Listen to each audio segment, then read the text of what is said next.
Doa. Dalam kasih-Mu yang sempurna ya Tuhan, kami bersyukur bahwa hari ini kami ada di tempat ini. Doa kami, Tuhan pimpin kami ketika membaca firman-Mu yang tertulis, dan Roh Kudus berkarya di dalam diri kami, sehingga oleh karya Roh Kudus kami dibuat mengerti, dan firman yang kami mengerti kami teruskan dalam kehidupan nyata kami.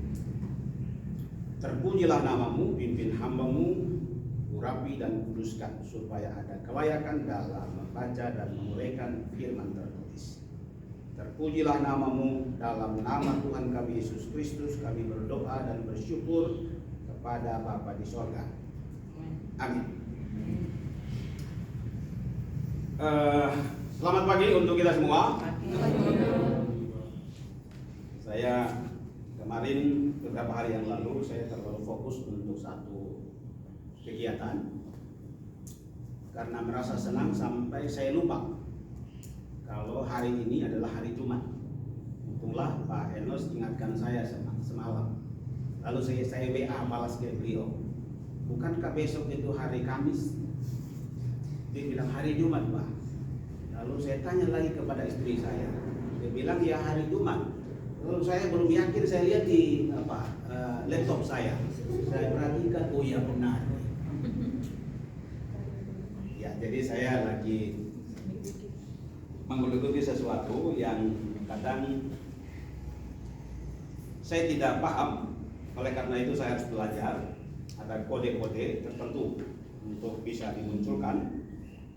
Ya, seperti bahasa taksan begitu. Mungkin teman-teman dari PT yang mengerti itu saya kira akan sangat paham maksudnya bagaimana menangani website, bukan website, tapi saya dari blog ke yang berbayar. Baik, hari ini saya menyampaikan firman Tuhan dari Matius.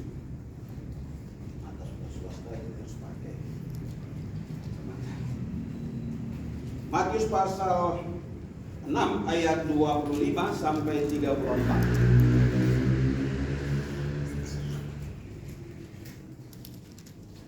Ya, kita baca seluruhnya. Karena waktu saya mungkin tidak terlalu lama. Maka kita baca sampai selesai. Saya ayat yang ganjil, kemudian Bapak Ibu ayat yang genap. Lembaga Alkitab Indonesia atau Bapak kita almarhum A.A. Sitompul bilang firman dari Bogor. Maksudnya judulnya itu diberikan oleh Lembaga Alkitab Indonesia. Hal kekhawatiran. Ayat 25. Karena itu aku berkata kepadamu, janganlah khawatir akan hidupmu, akan apa yang hendak kamu makan atau minum, dan janganlah khawatir pula akan tubuhmu, akan apa yang hendak kamu pakai. Bukankah hidup itu lebih penting daripada makanan, dan tubuh itu lebih penting daripada pakaian? Mana burung di langit yang tidak menabur dan tidak menuai dan tidak mengumpulkan bekal dalam gubuk, namun diberi makan oleh Bapamu yang di sorga. Bukankah kamu jauh melebihi burung-burung itu? Siapakah di antara kamu yang karena kekhawatirannya dapat menambahkan sehasta saja pada jalan hidupnya? Dan mengapa kamu khawatir akan pakaian? Perhatikanlah bunga bakung di ladang yang tumbuh tanpa bekerja dan tanpa memintal. Namun aku berkata kepadamu, Salomo dalam segala kemegahannya pun tidak berpakaian seindah salah satu dari bunga itu. Jadi jika demikian, alam dari rumput di ladang yang hari ini ada dan besok dibuang ke dalam api, tidakkah ia akan terlebih lagi mendanai kamu, hai orang yang kurang percaya? Sebab itu janganlah kamu khawatir dan berkata, apakah yang akan kami makan, apakah yang akan kami minum, apakah yang akan kami pakai?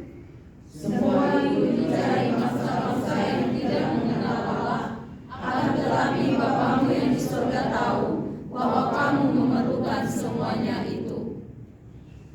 Tetapi carilah dahulu kerajaan Allah dan kebenarannya, maka semuanya itu akan ditambahkan kepadamu.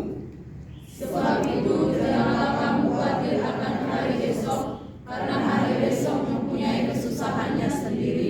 Kesusahan sehari cukuplah untuk sehari. Amin. Ya, sampai demikian firman yang kita baca secara bersama-sama hari ini. Kita kasih judul dulu, kita kasih topik dulu.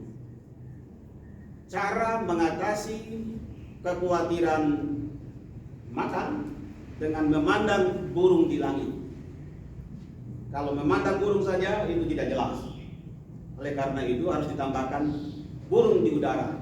Jadi bagaimana kita mengatasi kekhawatiran dengan memandang burung di udara?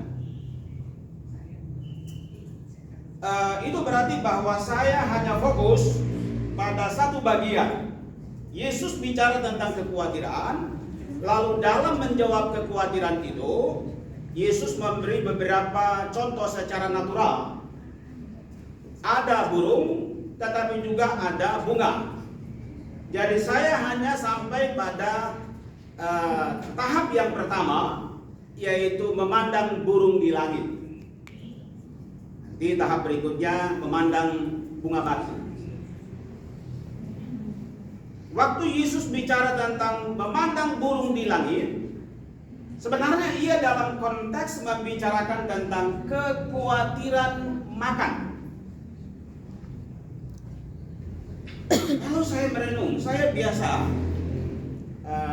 melihat apa saja yang memberi keindahan. Kalau saya datang ke kantor, sebelum saya masuk absen, saya selalu pandang burung di kandangnya itu. Tapi jangan pandang burung di kandang, karena itu tidak diajarkan dalam kitab ini. Jadi jangan pandang burung yang di sarang atau di kandang. Atau lagu wahai kau burung dalam sangkar dapat ku menahan siksa. Gitu. Jadi burung yang dipandang adalah burung di langit. Mengapa?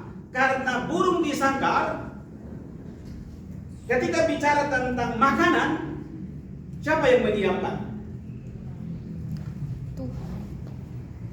Tuhannya yang menyiapkan makanan itu. Lalu minum, siapa yang memikirkan itu? Tuhannya yang memikirkan. Coba nanti setelah keluar ini periksa, apakah ada air makan di kandang-kandang burung itu? Pasti ada. Tetapi bagaimana dengan burung di udara? Ya ini sedikit terobsesi dengan tetangga saya membeli 2 ekor burung. Dan persis peliharanya di depan saya. Nah, Ibu Kaci pasti tahu gitu ya. Jadi tetangga saya ada yang pelihara ayam, ada yang pelihara burung.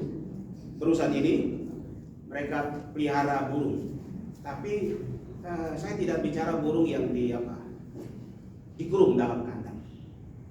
Jadi ketika Yesus bicara tentang kekhawatiran tentang makan, maka Yesus menyuruh murid-muridnya untuk memandang burung di langit.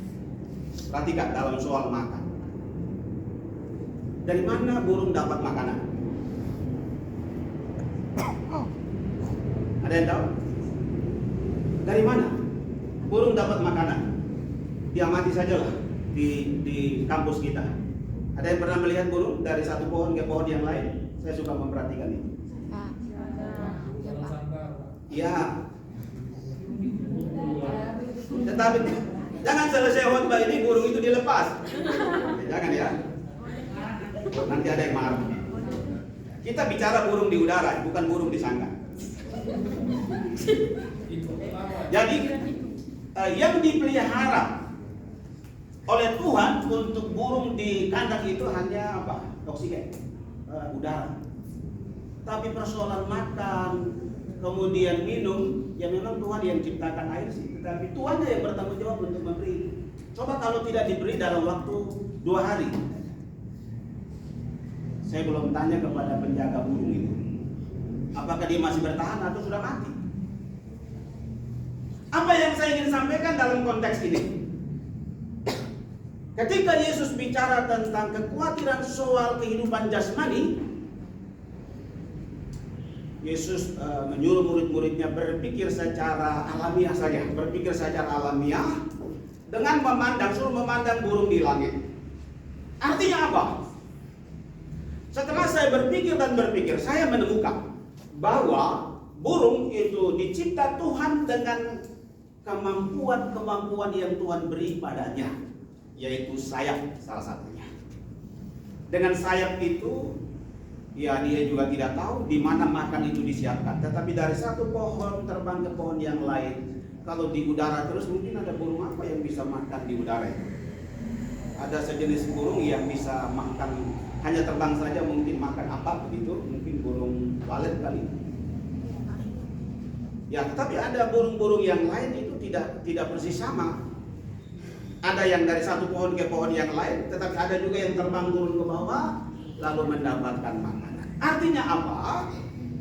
Tuhan menciptakan alam semesta ini, tetapi burung harus menggunakan potensi yang ada di dalam dirinya, kemampuan yang ada di dalam dirinya untuk mendapatkan makanan.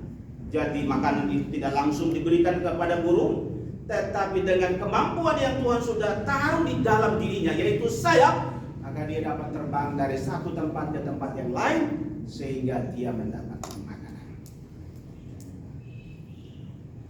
Lalu apa hubungannya dengan manusia? Oh, manusia itu berbeda.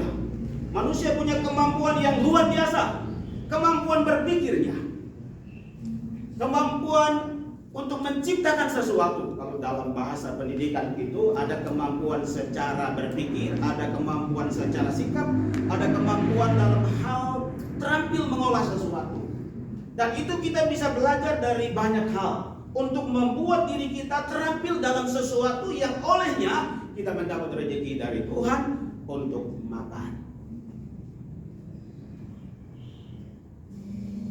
Apalagi sekarang dunia teknologi yang sebenarnya kita dimanja untuk bisa melatih potensi diri kita supaya kita bisa melakukan sesuatu yang olehnya kekhawatiran kita tentang makan minum itu teratasi. Saya kadang melihat itu banyak orang berlomba-lomba kreativitas mereka, sampai kadang hal-hal yang unik.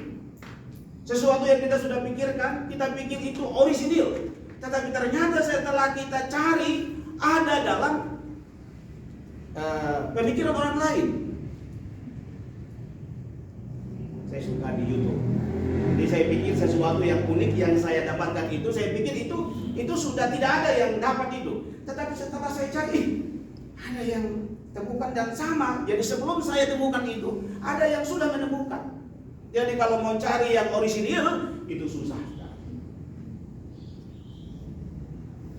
Mari diskusi dengan salah seorang teman yang memeriksa artikelnya dengan Turnitin, lalu diperoleh tingkat plagiarisme, kesamaan atau kemiripan dengan tulisan lain. Padahal dia tulis tanpa menengok jurnal-jurnal yang lain. Tetapi ada kata kalimat yang karena namanya jurnal sudah di indeks oleh Google dan mesin pencari yang lain, maka apapun yang kita pikirkan, kalau itu sama dengan orang lain yang lebih dulu menggunakan, maka kalimat kita dianggap ada kemiripan tulisan dengan tulisan orang lain. Sehingga secara nasional toleransinya adalah 25%. Teman saya bilang 10%, saya bilang itu dosen yang jago sekali itu, saya bilang. Kalau Anda tulis semua dari bab 1 sampai bab 5 dan 10%, saya bilang itu dosen yang paling jago. Apalagi kau pakai kuantitatif, bagaimana kamu menghindari rumus-rumus? Itu sulit, bagi saya sulit kamu mencapai 10%.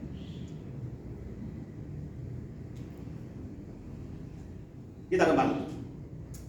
Jadi ketika kita memandang burung, maka pesannya bagi kita adalah ada kemampuan yang Tuhan taruh, Tuhan beri kepada burung itu, yaitu sayap. Dengan sayap itu dia dapat terbang, dari satu tempat ke tempat yang lain, dari satu pohon ke pohon yang lain, kemudian mendapat makanan. Tentu burung pipit makanannya berbeda dengan burung elang, gitu ya, tidak sama.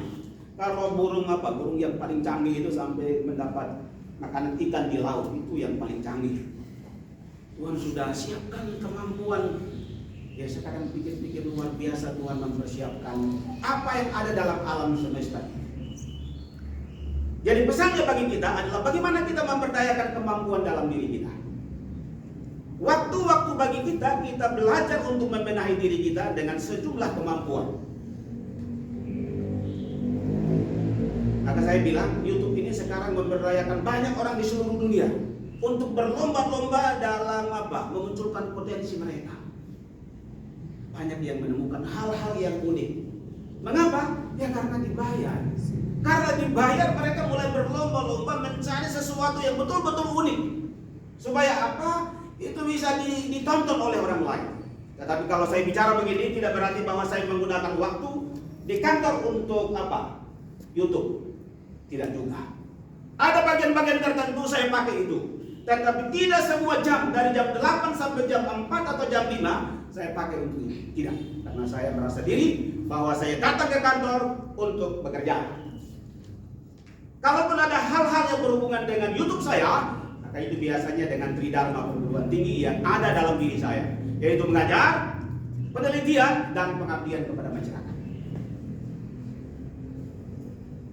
Jadi kita berada dalam dunia yang serba maju. Ya bagaimana kita membenahi diri kita supaya tahap yang pertama khawatir makan saja, nanti kalau minum kemudian pakaian. Tahap kedua itu belajar pada bunga bakung. Tahap pertama untuk kekhawatiran makan kita belajar pada burung di udara. Jangan burung yang di disangkar, karena diberi makan oleh tuannya, diberi minum oleh tuannya. Tapi belajar pada burung di udara, dia berjuang dari satu tempat ke tempat yang lain dengan kemampuan sayap yang ada padanya. Oleh karena itu, kemajuan internet sekarang menolong kita untuk bisa berkarya. Saya bicara ini tidak hanya sekedar teori, tetapi saya mengalaminya. Dulu itu saya ke kebun binatang, lalu ada yang jadi kerja online itu sebenarnya indah sekali gitu. Ada yang memesan, kemudian kita kirim, lalu dia transfer. Saya bilang enak banget kerja secara online. Tapi kalau kita punya produk yang bagus, begitu orang pesan kita kirim, mereka transfer. Sebagian rumah saya selesaikan dengan kerja online. Jadi firman Tuhan bagi kita hari ini, Tuhan memberikan kepada kita potensi dalam diri kita. Ada 3 kecakapan dalam diri kita yang terus menerus diberdayakan. Supaya apa? Supaya kita mengatasi kekhawatiran. Kalau saya sekarang mulai khawatir tentang pasca 65. Pasca 65 itu mengerikan. Saya pernah menghadiri resepsi pernikahan dari seorang teman, lalu datang abangnya, kami diskusi begitu, dia kasih cerita pengalaman tentang seseorang yang bekerja di lembaga pendidikan. Lalu ketika dia tidak lagi produktif, ya kasihan. Anaknya masih kuliah dan seterusnya. Kalau waktu dia masih kerja, ya masih ada dapat sesuatu. Tapi begitu selesai, wah, luar biasa. Jadi saya sedang memikirkan pasca 65. Ada teman saya sudah pulang ke kampung. Saya lihat kondisinya memprihatinkan. Dulu masih kekar gitu ya, masih ini, wah, dia banyak. Aku dia kirim foto ke saya lihat, wah, saya bilang Tuhan memberkati hamba Tuhan ini, Tuhan menolong hamba Tuhan ini, dan juga Tuhan menolong saya. Sehingga teman itu menyarankan kepada saya, kamu belum terlambat, usiamu belum terlambat. Oleh karena itu kamu harus membenahi diri dengan sejumlah kemampuan, sehingga pasca kamu tidak aktif lagi di sebuah kantor, kamu punya penghasilan. diajak saya untuk bekerja sebagai apa yang berhubungan dengan mengirim orang ke ibadah itu, ibadah umroh gitu ya. Pendeta itu menangani itu. Diajak saya, dulu sempat mau bergabung di sini tetapi tidak jadi. Dia punya relasi dengan teman-teman kita dari Muslim yang sangat baik. Saya bilang ya, saya tidak punya bakat itu. Saya punya bakat yang lain. Saya punya bakat yang lain dan terus menerus saya mulai. Lalu saya terhubung juga. Ada juga yang berhasil setelah pensiun. Saya tidak persis ingat itu orang Amerika, tetapi setelah dia pensiun dia sukses dan perusahaannya itu mempengaruhi dunia. Dan kadang kalau kita kecilitan kita makan di sini. Jadi usia pensiun 65 ke atas, ya mudah-mudahan Tuhan memberi kesempatan sampai 65 ke atas. Ya, tinggal beberapa tahun lagi untuk mencapai pensiun itu atau tidak aktif lagi datang setiap hari ke sini. Tetapi ya ada kekhawatiran untuk itu, tetapi saya selalu bahwa Tuhan memelihara. Jadi ada pada kita kemampuan, mari kita benahi diri dengan sejumlah kemampuan supaya kita tetap berada di dalam kehendaknya. Jadi marilah kita mengatasi persoalan makan dengan cara memandang burung, tapi jangan hanya pandang, tetapi pikir secara detail, pikir secara mendalam. Kalau hanya lihat saja tidak ada gunanya, tapi lihat sambil berpikir yang mendalam, maka kita akan menemukan sesuatu dan akan memberi hibur kepada kita. Tuhan memberkati. Kita berdoa. Tuhan Yesus, kami bersyukur dan berterima kasih bahwa hari ini kami belajar firman-Mu. Kiranya firman-Mu menolong kami dalam kehidupan kami, khususnya dalam kami mengatasi kekhawatiran yang sering menimpa diri kami. Di dalam nama Tuhan Yesus kami berdoa dan bersyukur kepada Bapa di surga. Amin. Saya kembali lagi.